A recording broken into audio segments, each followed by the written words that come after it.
Last night in Hollywood, the gloves were off. On Jimmy Kimmel Live, Jimmy didn't just recap the State of the Union, he tore into it. And the target? None other than Donald Trump, who stood before the nation claiming everything is not just good, but historic, record-breaking, unbelievably tremendous. According to Trump, America is winning so much we don't even know what to do with it. But is that what Americans are actually feeling? Or is this the biggest reality disconnect we've seen yet? Let's break this down. Fox News proudly declared Trump's address a turnaround for the ages. They weren't kidding about records being broken, just maybe not the kind you'd expect. The speech ran 1 hour and 47 minutes, officially the longest State of the Union address in history. And who held the previous record? Trump himself. He literally broke his own record for being long-winded. Despite recent setbacks, including Supreme Court decisions striking down key parts of his tariff policies, Trump painted a picture of absolute economic dominance. If you're struggling financially, according to him, you're actually doing great. Just stop talking about it. That's the message. If Trump underperforms, his base overcompensates. That's the pattern critics love pointing out. Supporters flooded the airwaves calling the speech the strongest in modern history. Epic, masterful, majestic. Even those who admitted it was the longest speech ever insisted it didn't feel long. Some said he could have gone longer. It was a masterclass in loyalty. And whether you love him or hate him, the enthusiasm is undeniable. But here's where things took a darker turn. Hours before Trump spoke, NPR dropped a bombshell report.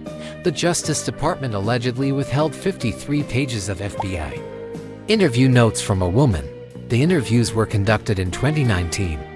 The details unavailable. Democratic members of the House Oversight Committee claim those documents were illegally withheld. The accusation isn't that Trump has been proven guilty, it's that transparency is missing. And that's the elephant in the room. Trump didn't mention Jeffrey Epstein once. Not a word. For years, his supporters demanded the full release of Epstein-related documents. Now critics are asking, if there's nothing to hide, why not release everything, including any references to Trump? This isn't just political drama. This is reputational dynamite. Meanwhile, FBI Director Kash Patel is facing scrutiny of his own. A whistleblower reportedly claims Patel used an FBI jet for personal trips, including flying to Italy to celebrate with Team USA's hockey team. Senator Dick Durbin says this excessive travel may have delayed criminal investigations. So while questions swirl around missing pages tied to Epstein accusations, critics say the Bureau is distracted. Optics matter in politics. And right now, the optics are messy. Some Democrats skipped Trump's speech altogether and hosted their own People's State of the Union. It was part protest, part performance art, part rally cry. The divide couldn't be clearer. On one side, Trump declaring America back and better than ever. On the other, critics warning of Democratic backsliding and accountability gaps. To Americans, same night of an outside politics, chaos reigns. Spirit Airlines just emerged from bankruptcy after warning investors of substantial doubt about staying in business. Meanwhile, Waymo is expanding its driverless cars to cities like Houston, Dallas, and Orlando. It's almost poetic, as political narratives fight over who's steering the country. -1 cars are removing drivers altogether. The State of the Union was supposed to project strength. And to Trump's base, it absolutely did. But the Epstein fall controversy adds a layer that won't fade quietly. Whether the documents ultimately reveal wrongdoing or not, the mere perception of withheld evidence fuels suspicion.